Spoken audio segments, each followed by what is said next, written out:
حبار بن اسود اللہ کے رسول صلی اللہ علیہ وسلم کی سب سے بڑی صاحبزادی کا قاتل ہے۔ حضرت زینب رضی اللہ تعالی عنہ آ رہی تھی مکہ سے مدینہ کی طرف، اس نے نیزہ مارا، آپ گر گئیں۔ بطن اطہر میں اولاد تھی، بچہ ضائع ہو گیا، شدید بیمار رہنے کے بعد وصال کر گئیں۔ فتح مکہ کے بعد حبار بن اسود چہرے پہ نقاب ڈال کے آیا، باپ کلیجے پہ ہاتھ رکھ کے بتائے نا بیٹی پیاری کتنی ہوتی ہے۔ باپ ذرا کلیجے پہ ہاتھ رکھ کے بتائے کہ بیٹیاں جگر کا چین ہوتی ہیں، بیٹیاں سکون ہوتی ہیں، بیٹی باپ کو کتنی پیاری ہوتی ہے۔ بیٹی کا قاتل سامنے کھڑا ہو گیا، چہرے پہ نقاب ڈالا ہے، کہتا یا رسول اللہ صلی اللہ علیہ وسلم بہت بڑا دشمن بھی آ جائے تو آپ معاف کر دیتے ہیں۔ جاگ رہے ہیں آپ لوگ؟ فرمایا بہت بڑا دشمن بھی آ جائے تو معاف کر دیتے ہیں۔ حضور نے فرمایا حبار چہرے سے نقاب ہٹا، بیٹیاں بھولا نہیں کرتی، تو کلمہ پڑھ میں تجھے بھی معاف کرنے کو تیار۔ فرمایا ہٹا چہرے سے نقاب، کبھی بیٹیاں بھی کسی کو بھولی ہے لیکن تو کلمہ پڑھ صحیح، میں تجھے بھی معاف کرنے کو تیار ہوں۔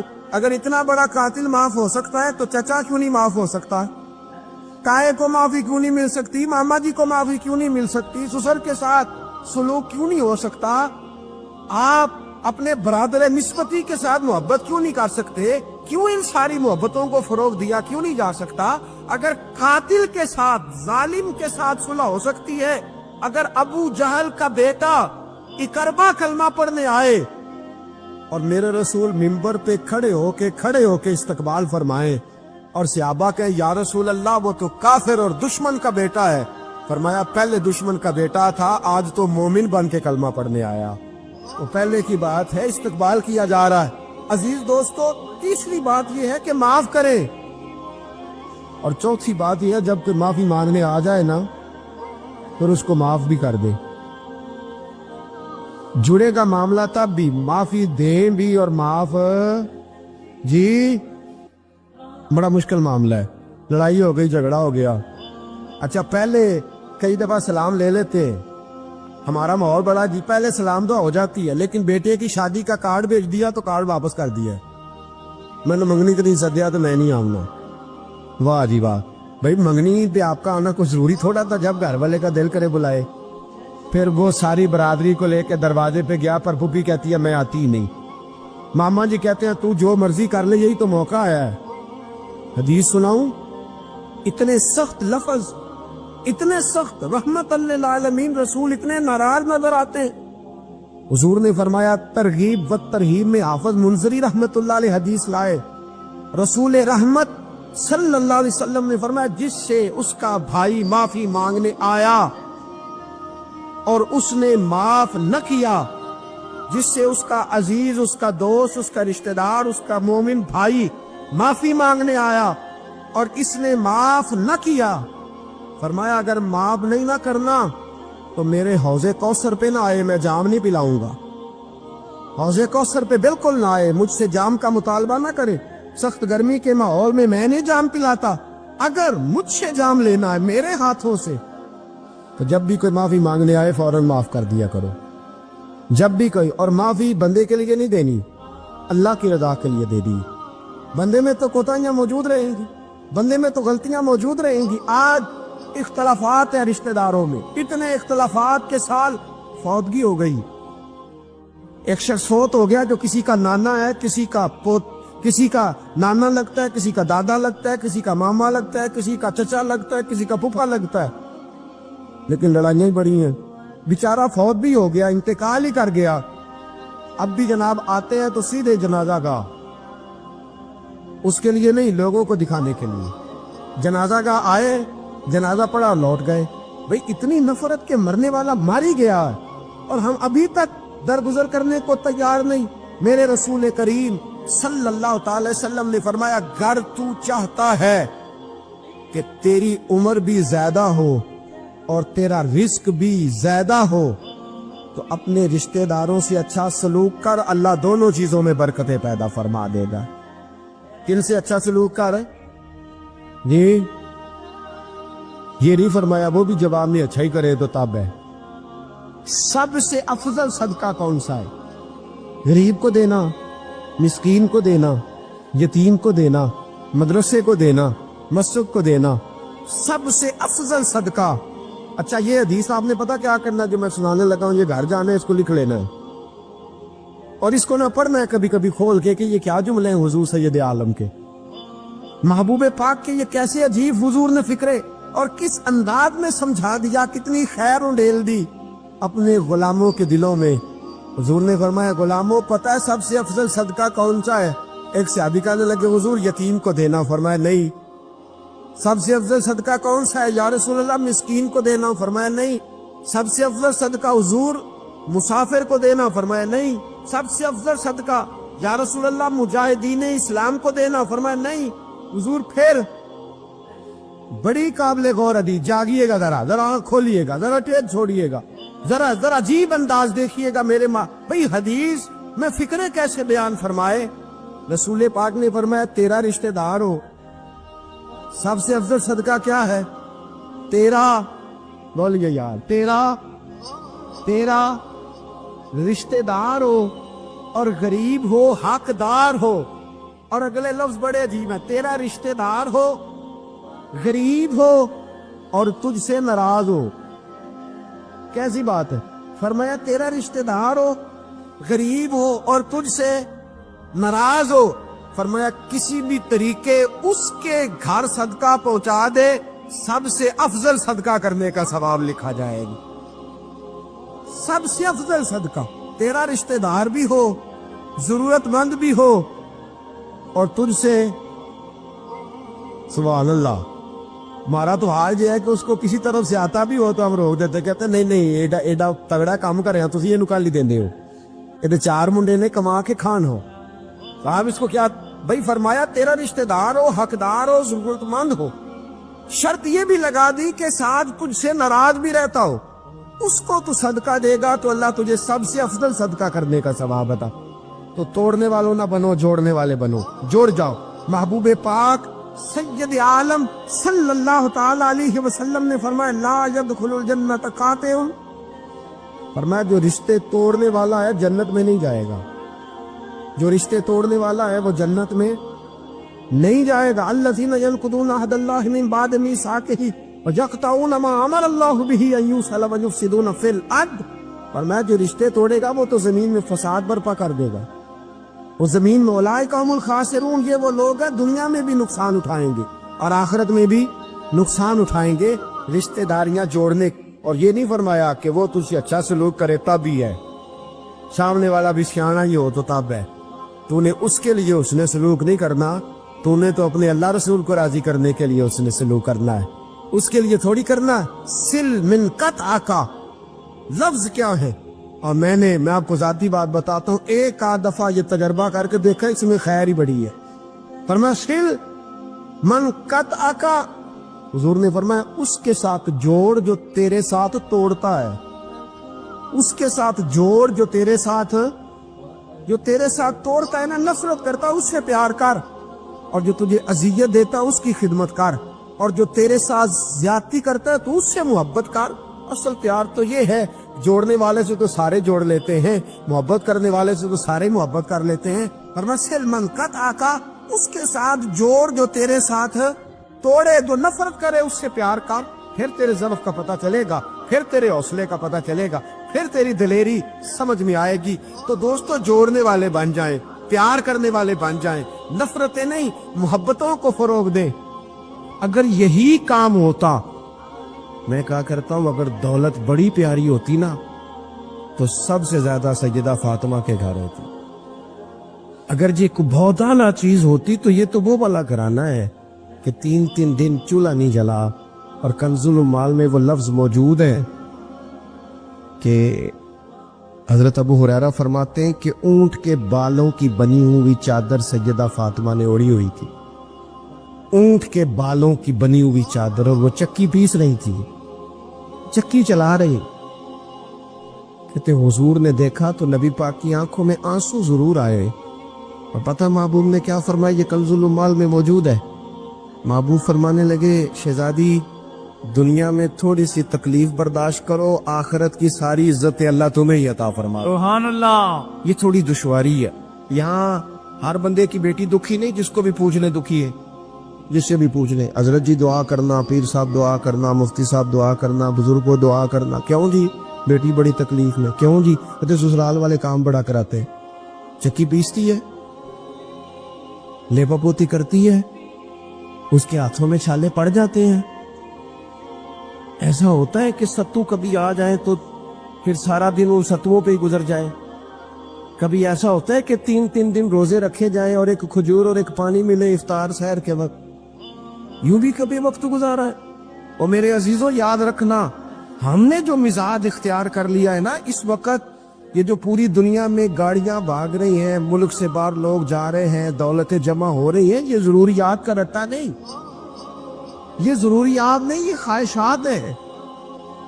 ضروریات تو پوری ہو رہی تھی، لیکن وہ جو خواہشات کی تکمیل تھی، وہ جو پڑوسیوں کی بڑی کار ہمیں پریشان کر رہی تھی، وہ جو گھر کے سامنے ایک پلاٹ تھا اور دل کر رہا تھا حویلی نہ بنا لوں، وہ جو ٹینشنیں تھی انہوں نے بہت بھگایا، لوگوں تھکا دیا۔ نظریاتی زندگی، اور نظریاتی زندگی میں کچھ کرنے کا عہد، کچھ ارادہ کیا جائے کچھ کام کرنے کا۔ دیکھو سارے لوگ ساری ڈیوٹیاں تو نہیں کر سکتے، میں یہ مائک آپریٹ نہیں کر سکتا، تو پھر میرا خیال ہے مجھے اس بندے کی بھی قدر کرنی چاہیے جو اسے چلا سکتا ہے۔ جو کام میں گاڑی میں سفر کرتا رہتا ہوں، وہ کہاں گھوم آتے ہیں، تو میں تو سو جاتا ہوں کئی دفعہ گاڑی میں، لیکن ڈرائیور کو لوگ ڈرائیور کہہ کے پکارتے ہیں، حالانکہ تو سویا ہوا تھا، وہ تو جاگ رہا تھا۔ اس کی اہمیت کو سمجھنا چاہیے۔ ہم نہ زندگی میں کوئی بھی کام کریں، ایک تو کام کریں، اور جو ایک کرے زندگی میں لیکن ذرا سونا کر کے کرے، کوئی ایک مقصد بنا لیں، کوئی ایک مقصد ہو، کوئی ارادہ ہو، کوئی پروگرام ہو۔ نہ سمجھ آئے تو بخاری میں حدیث موجود ہے، ایک بوڑھی اماں حضور کی مسجد میں جھاڑو دیتی تھی، اور چلو کچھ کرتی تو تھی نہ یارو، اور دیکھو سعادت جھاڑو وہاں دیتی ہے جہاں 70,000 فرشتے سویرے آتے ہیں، 70 شام آتے ہیں۔ سبحان اللہ، سبحان۔ حضور کی مسجد شریف میں جھاڑو دیتی ہے خاتون۔ ہمارے ہاں تو خیر امام خطیب کی بھی کوئی قدر نہیں ہوتی، کوئی نہیں ہوتی۔ امام کبھی کو مشورہ دے لے تو کہتے ہیں اسلام زیادہ دیندہ ہے، مولوی نواں لے آؤ، مشورے زیادہ دیتا ہے، اس کو چینج کرو۔ اور مسجد کے خادم کی کوئی حیثیت، لیکن جو مسجد میں جھاڑو دینے کی فضیلت ہے نا، حضرت بابا فرید صاحب سے جب کو بندہ کہتا تھا نا دل بڑا پریشان ہے، تو بابا صاحب کہتے تھے مسجد میں جھاڑو دیا کر، اللہ سکون عطا کرے گا۔ مسجد میں جھاڑو دیا کر، اٹھ نہ فریدا ستیا تے خلقت وے کھنجا، تے متے کوئی مل جائی بخشیا تے چل تم ہی بخشیا جا۔ اٹھ نہ فریدا ستیا تے جھاڑو دے مسیت، اوے تو ستا ہے تے رب تے جاگدا ہے، تیری ڈاڈے نال پرید۔ اٹھنا کچھ کر۔ وہ خاتون چلو کوئی کام تو کرتی تھی نا، دیکھو نا گلی سے گزرتے ہیں لوگ، ابا کھڈا ہے، سب کا موٹر سائیکل گاڑی سب تنگ ہوتے، جو بندہ بھی گزر رہا ہے نا روڈ پہ وہ تبصرہ کر رہا ہے کہ دیکھو بلدیہ والے صحیح نہیں کرا۔ تبصرہ جو سارے کرتے ہیں، ایک کئی تے ایک دابڑا، 2 بندے درکار ہیں، راستہ ٹھیک ہو جاتا ہے، پر اتنی محنت کرنے کو کوئی تیار ہے، کیونکہ ہمارے ملک میں جو شے سب سے عام ہے وہ تبصرہ ہے۔ تبصرہ کرو صبح شام جتنا ممکن ہے، تبصرے کرو، ڈیوٹی یہی ہے ہماری۔ وہ خاتون مسجد شریف میں جھاڑو دیتی تھی، کوئی زندگی کا مقصد تو بنایا، کوئی نظریہ تو ہے۔ صحابہ نماز پڑھ کے چلے جاتے، خاتون جھاڑو لیتی، حضور کی مسجد شریف میں جھاڑو دیتی، بیمار ہو گئی، قربان جائے، حضور تیمارداری کے لیے تشریف لے گئے، رات کو انتقال ہو گیا، ٹھنڈ کا موسم تھا، حضور کا حکم ہے جلدی تدفین کر دو، صحابہ نے تکلیف دینا مناسب نہ جانا، اس خاتون کی تدفین کر دی۔ سارا کچھ جاننے والے رسول جو فرش پہ کھڑے ہو کے عرش کی خبریں دیں، وہ تشریف لائے اور آ کر کے پوچھا خبر کیوں نہیں دی مجھے؟ اس بوڑھی کے جنازے کی کوئی کام تو کرتی تھی نا، کوئی ڈیوٹی تو کی نا، خبر کیوں نہیں دی؟ ویسے تو وارث جنازہ پڑھ دے تو دوسرا جنازہ جائز نہیں ہو، وارثوں نے نہ پڑھا ہو تو دوسرا جنازہ پڑھا جا سکتا ہے،